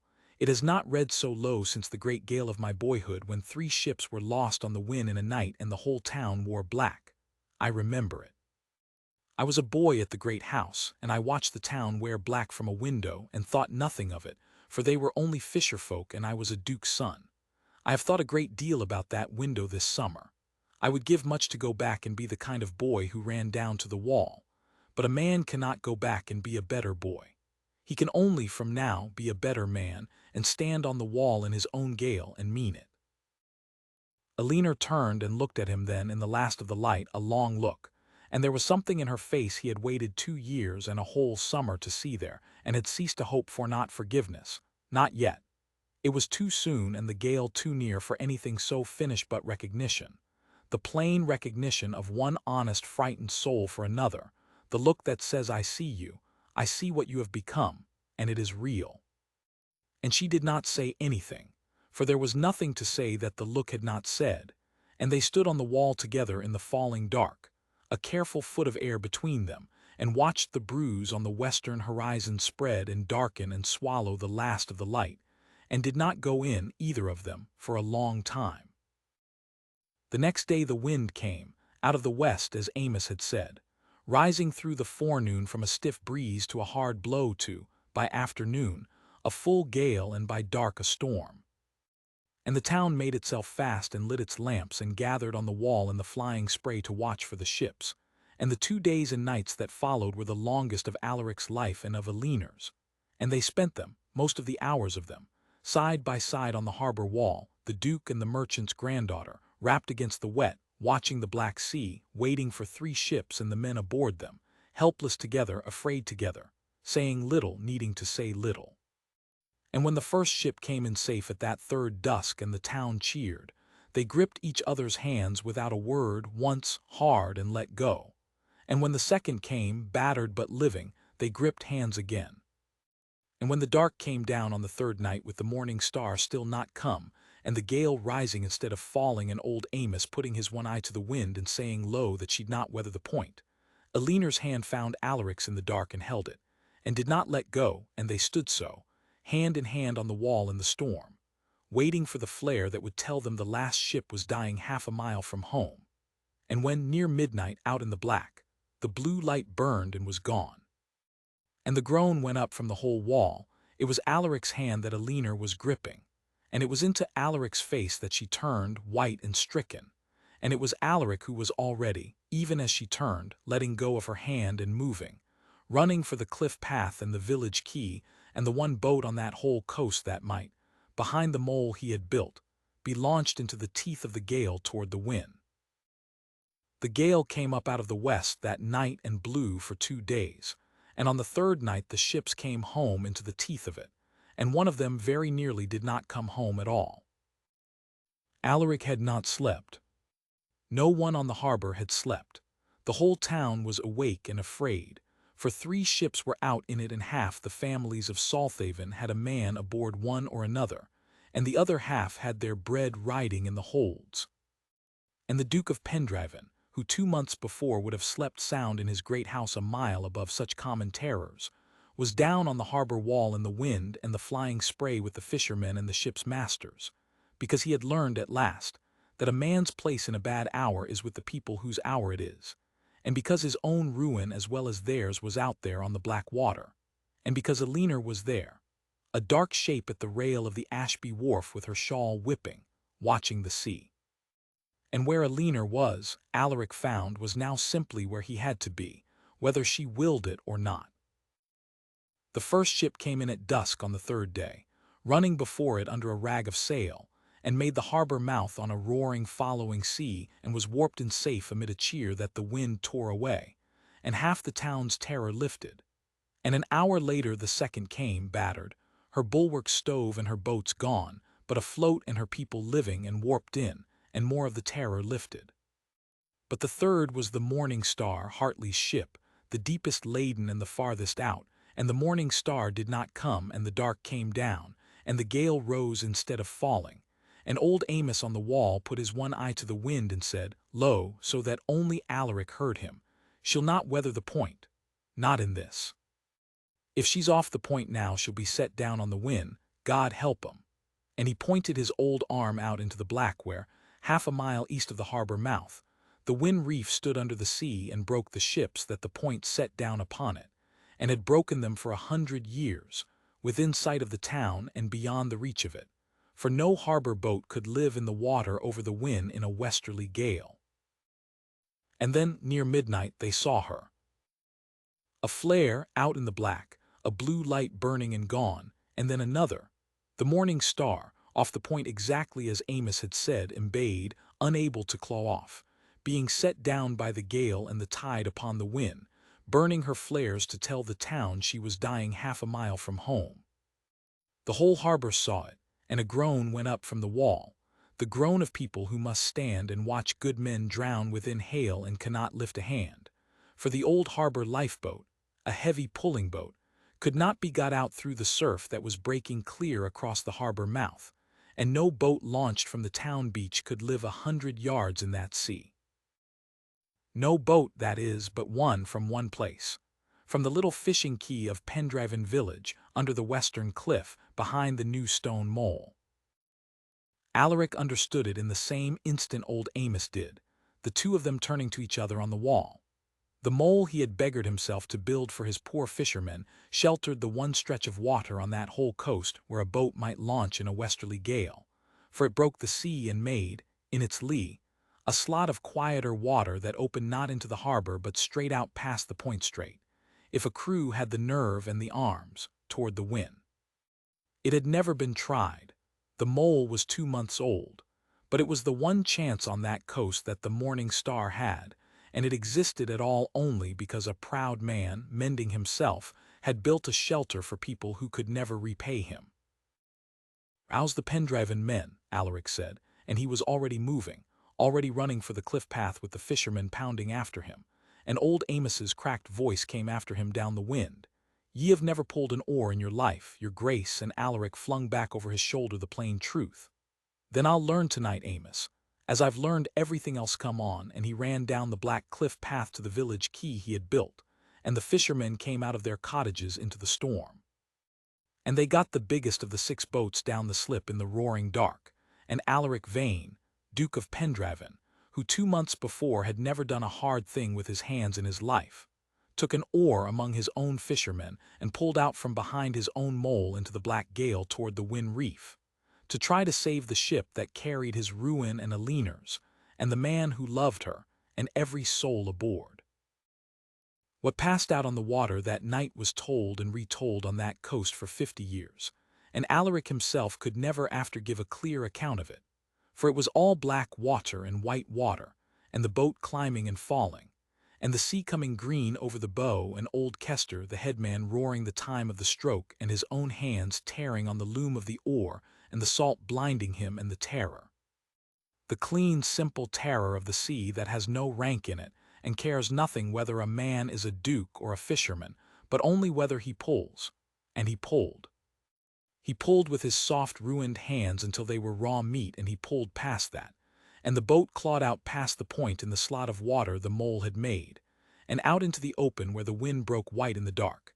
And there, close under them awful, was the morning star on the reef, her back breaking, the seas going clean over her, her people in the rigging burning their last flare, and Hartley, they could see him, big Hartley in the maintop with a line, roaring his crew into order even as his ship died under him, getting them ready, not one man of them lost yet to panic, because their captain was the bravest man on the coast and held them by the sheer force of his courage on the wreck. They could not come alongside. The sea would have stove the boat on the wreck in a moment. But Hartley saw them, saw the boat impossibly there in the lee of the reef, and understood, and got a line to a cask and floated it down on the sea to them, and Kester caught it, and so, one at a time, hauled through the breaking water on the line between the wreck and the boat. The crew of the Morning Star came off her. The boys first, Hartley sending the boys first, then the men, then the mates, and the boat took them aboard, streaming and half-drowned and living, 12, 14, 16 souls, until the boat was full to the gunwales and could take no more, and there was one man left on the wreck, and it was Hartley, who had sent every other soul off before himself as a captain must, and who now stood alone in the maintop of his dying ship, with the sea coming over him, and the boat below him full and unable to take his weight without swamping and drowning them all. And Alaric at his oar, with his raw hands and the salt in his eyes, looked up at Daniel Hartley alone on the wreck. Daniel Hartley, the better man, the man the harbor had given a leaner to, the man who had loved her since she was 10 years old and baited his hook, the man whose living presence in the world was the one great obstacle between Alaric and the woman he loved. And Alaric did not hesitate, not for the 10th part of a second. For he had left hesitation and calculation, and every low thing behind him, somewhere out on the black water. He stood up in the pitching boat and he shouted up through the gale, "Jump, man, jump, for it, I'll take your place. The boat can carry one more if one goes over the side to lighten her, and I can swim, and you're spent. Jump, Hartley, and I'll follow on the line. For God's sake, jump." And he made to go over the side into the sea to make room, to give his own place in the boat to the man who stood between him and his heart's desire, and old Kester's iron hand closed on his arm and hauled him down, roaring, "Sit ye down, ye great fool, and pull. We take him, and we all pull, and we swamp or we don't. But no man goes in that water this night, not the captain and not the Duke pull." And they got a line to Hartley, and he came down it through the sea into the crowded boat, the last man off, as the Morning Star broke her back at last and went down into the white water of the wind behind him. And the boat, overfull, low, dying, turned for home, and every man in her pulled, the fishermen and the rescued and the Duke of Pendraven all together, pulled for their lives back toward the slot of water behind the mole. And the sea tried for them the whole way and did not get them. And they came in at last through the lee of the mole Alaric had built and grounded on the village slip in the grey of the dawn, every soul living, not one lost, the whole crew of the Morning Star, and Hartley and the fishermen. And the Duke alive ashore, spent in the first grey light, with the gale at last beginning to break. The cargo was gone. The Morning Star lay on the wind with the Summer's whole venture in her hold, and that was a blow, a heavy blow. But the two other ships were in, with the greater part of the season's freight between them. Enough Leaner would reckon it later with her merchant's exactness enough to clear the called loans and satisfy the banks and keep the bond from ever falling due. Enough with the underwriting on the lost cargo to bring the firm through, battered but breathing, saved. The house of Ashby would stand. Pendraven would stand, and every man was living. But that reckoning came later. In the grey dawn on the slip, There was only the exhausted joy of men who have cheated the sea, and the town streaming down the cliff path with lanterns and blankets and weeping, and wives finding husbands and mothers finding sons. And through the middle of it, running, her shawl gone, her hair down, came Eleanor Ashby, who had watched from the wall all night not knowing, who had seen the boat go out from behind the mole into the black and known that Alaric was in it, and had stood on the wall through the whole endless night not knowing whether the two men whether either of the men out on that water would come back to her alive. And she came down the slip in the gray light past Hartley, whom she caught by both hands for one hard glad instant. Thank God you're safe, and passed and on, searching until she found, sitting on the wet stone of his own slip with his ruined hands hanging between his knees and the salt caked white on his face, spent past standing, the Duke of Pendraven. And she stopped and looked down at him, and he looked up at her, too exhausted for any pride or any pretense, and neither of them said anything at all for a long moment in the gray breaking dawn, while the whole living town wept and laughed around them. "You went out in the boat," Eleanor said. It was not a question. Her voice was not steady. "You have never pulled an oar in your life, and you went out over the wind in a westerly gale, in a boat full of my fishermen, to fetch home my ship and my captain. Kester says you tried to go into the sea to give Daniel your place. Kester says he had to haul you down by main force." "Kester talks too much," said Alaric from the wet stone, and found that he could not manage anything grander and did not want to. "Why?" said Eleanor. Her eyes were bright and fierce and swimming. "Why would you do that? He is everyone knows what Daniel Hartley is to me, what the whole harbor hopes. You had only to sit in your boat and let the sea decide, and if it had taken him, she could not finish it. Why would you give your place to the one man in the world whose living stands between you and what you want? Tell me why. And tell me the truth, for I am too tired and too frightened this morning for anything but the truth." And Alaric Vane looked up at her out of his exhaustion and gave her the truth, because he had nothing left to give her but the truth and would never again give her anything else. "Because he is a good man," he said, "and he was going to drown and I could stop it. And what he is to you had nothing to do with it, or rather, it did have to do with it. It made it harder, and I did it anyway because I have spent 35 years putting what I wanted before what was right. And I am done, Eleanor. I am done with it forever, and if being done with it meant fetching home the man who will marry you and dancing at your wedding with these hands, then I would fetch him home 100 times. Because he is worth saving and you are worth his being saved for. And a man who would let a good man drown to clear his own road is exactly the man I refuse from this morning to the end of my life ever to be again." He looked down at his ruined hands. "I did not do it to win you. There is nothing I can do to win you. I gave up the right to win you in a lawyer's chamber, and I have known it every day since. I did it because it was right." "I seem," he said, and something that was almost the ghost of his old dry humor moved in his exhausted face, "to be doing a great many things lately because they are right, and expecting nothing for them, and I find, Eleanor, I find it is the only way I have ever been able to bear to live in my own skin. So, that is the truth. Marry your captain. He is a better man than I am. He proved it on the wreck, sending the boys off first, standing to the last. I watched him do it, and I have never admired any man more. Marry him and be happy, and let me have been, once in my life, of some use to the two of you. It is enough. It is more than I deserve. It is enough." And there was a silence in the gray dawn on the wet slip. And then a big shadow fell across the two of them, and it was Hartley himself, wrapped in a blanket, his fair face gray with exhaustion and streaked with salt, come to find the man who had fetched him off the wreck.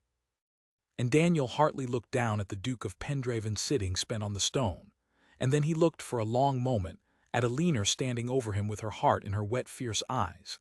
And Daniel Hartley, who was the best and simplest and truest man on that coast, understood in one look the whole of what he was seeing, everything, all of it, the way an honest man understands a thing he has perhaps half known for a while and not let himself see. "He tried to give me his place in the boat," Hartley said slowly to Eleanor, nodding down at Alaric. "Did he tell you that? Kester told me. He stood up in a swamping boat in a full gale and tried to go over the side into the water off the wind to make room for me, for me. He shook his fair head wonderingly. I've been at sea 20 years now. I've seen brave men and I've seen good men and I've seen a very few that were both. I came ashore this morning thinking I was going to fight this man for you. I'll be honest. Since we're all being honest in the cold, I came down that slip meaning to plant myself between you and him and dare him to shift me.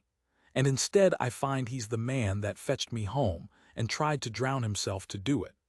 He was quiet a moment. Then he looked at Alina, and his open face was full of a rueful, generous grief, the grief of a good man giving up the thing he has wanted all his life because he loves the wanter too well to take her wrongly. You never looked at me the way you're looking at him right now, Nell. Not in all the years. I hoped you might learn to. I'd have made you a good husband and been glad all my days. But a man knows. I've watched your face this last month, every time his name came up, and I've told myself it was nothing and it wasn't nothing, and I knew it wasn't, and I let myself hope anyway because a man does. He drew a long breath and squared his big shoulders, and did the bravest thing he did that whole brave night. I'll not stand between you. I'll not be the good man you settle for because the great one hurt you once. You deserve the one you love if he's made himself worth the loving. And I watched him pull tonight, Nell, and I watched him try to die for a stranger, and I'd say he's made himself worth it, or near enough that the rest is yours to finish. Be happy, both of you. And you, Pendraven, he put down his big hand, and Alaric took it, and Hartley hauled him to his feet and held his hand a moment longer, man to man. You pull a fair oar for a duke. Come out with the boats again some day when there's no ship dying, and I'll teach you to do it without leaving your hands on the loom. And he clapped Alaric once on the shoulder, and turned and walked away up the slip into the weeping, laughing crowd, his blanket round his shoulders, a good man who had lost the great hope of his life and given it away with both hands rather than take it crooked. And he never married, that they said on the coast, but he grew old rich and honored and beloved, godfather to half the harbor, and the truest friend the house of Pendraven ever had. And if there was a grief in him, he kept it where a brave man keeps such things, and no one ever heard him speak a bitter word. Which left, in the grey dawn on the wet slip, the Duke of Pendraven and Alina Ashby, and the whole risen sun coming up now behind the breaking clouds over a sea gone from black to grey to, at last, a pale wild gold. "Well," said Alina, her voice shook, "he has thrown me at your head in front of the whole town." She was half laughing and half weeping, the way people do after a long terror. "Daniel Hartley has stood on this slip and told me to marry you. I never thought to see it. I never thought—" She stopped. She looked at him standing there ruined and spent and salt-caked in hers, and the last of the ice that had held since the lawyer's chamber, since the 2 cold years, since the first shut door went out of her all at once, the way the ice goes out of a river in the spring with a crack and a rush and then the free water running. "Alaric, I signed that annulment without a tear. Do you know why? Because I had done all my weeping. I wept for 2 years in secret, where you never saw, for the man I hoped was behind your coldness and could not find. And by the time I signed I had no tears left. I had spent them all on a man I thought did not exist." And now her voice broke, and this time she let it, the first tears she had shed before him in the whole of their 2 years and their long strange parting. "And now here you are, the man I wept for, the man I could not find, and you have been here all along, buried, and it took my walking away to dig you up.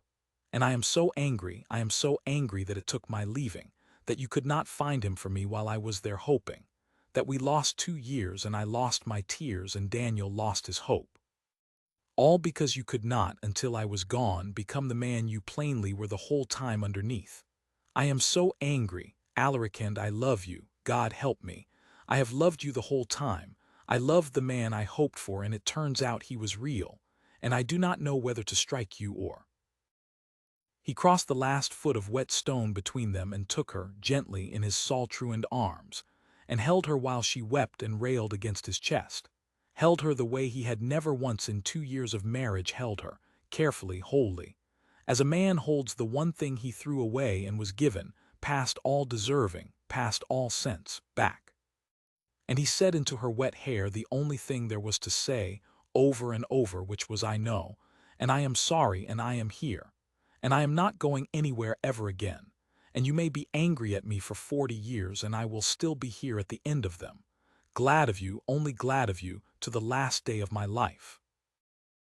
They were married again, for the annulment had unmade the first marriage past mending, and neither of them was sorry, for neither of them wanted the cold, suitable arrangement mended.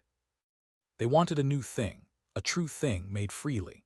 They were married again in the plain gray church on the harbor, not the grand county church on the hill, with the fishwives and the porters and the ship's masters filling the pews, and old Amos giving the bride away because her grandfather was dead, and Daniel Hartley standing up as the groom's man with his fair open face steady and his eyes only a little too bright, and old Mrs. Tabitha Ashby in the front pew in her black bombazine, watching the Duke of Pendraven make his vows to her granddaughter with the chip of ice eyes gone at the last, soft. And when it was done she took Alaric's arm outside the church, all 4'11" of her, and looked up at him and said, "You gave back the money. You built the mole. You went out over the wind. You gave up your place to her captain." She nodded slowly, the granite face working. "You held out your sorriness like a coin that first morning, and I shut the door on it, and I was right to. But you didn't stay holding out the coin, your grace. You went and did the work. That's the difference. That's the whole difference in the world between a man that's sorry and a man that's changed, and it took you long enough to learn it, and it cost my girl 2 years and her tears, and I'll not pretend it didn't. But you learned it. Not many do." She patted his arm once with her small, old, hard hand. "Be good to her, or you'll answer to me, and I have buried tougher men than you and kept the books through the funeral. Now take your wife home." He took his wife home, not to the great cold house on the cliff, or not only there, for they kept it, and warmed it, and filled it at last with light and with the coming and going of the whole living harbor, so that Pendraven, that had eaten the joy of the veins for 400 years, learned in its old age to be a happy house. But home, in the truer sense, was wherever the two of them were, and they were most often to be found not in the grand rooms at all, but in the small warm counting-house on the harbor, or on the quay learning the tides from old Amos, or out in a boat on a fair day with Hartley teaching the Duke to pull a clean oar, the merchant's granddaughter and the Mendied Duke, side by side, equals, partners, having built at last, out of the wreck of a cold, suitable arrangement, the free true marriage that neither the county's calculation, nor Aliner's dignity, nor Alaric's pride had ever been able to make, that only his long humbling and her honest heart, together in the end, could make. And on their last night as an old, old couple, many long years afterward, they had a long time, as the deserving and the undeserving alike sometimes do. Aliner said to him, in the firelight, teasing, the old sharp merchant's light still in her eyes, "Do you know, I signed that annulment without a single tear, and I have never regretted it, not for one day. It was the best bargain I ever made. I gave up a cold duke I could not love, and I got, in the end, for the same coin, a warm man I could, and the getting of the second out of the first is the finest piece of business I ever did in my life, and I did it, mind you, by walking away, which no man of business would ever advise, and which worked better than anything in my grandfather's ledgers." And Alaric, Duke of Pendraven, laughed and took his wife's old hand in his own, the hand that had signed her name without a tremor and her freedom without a tear, and kissed it and said, "You walked away with your dignity, and I begged at your door, and you would not open it, and you were right not to, and the whole of the rest of my life has been my thanks that you made me earn what I'd thrown away. For a thing earned is a thing kept, and I have kept you, Aliner. I have kept you every day gladly." To the very last of them, and he was glad of her to the very last of them, which was the one thing he had learned, out of all his long hard learning, that mattered more than rank or fortune or the good opinion of any county in the world, to be, simply and wholly and to the end, glad of her, and she of him, and the fire burned warm and the sea ran quiet on the mole below, and the door, once shut, stood open between them freely for the rest of their lives.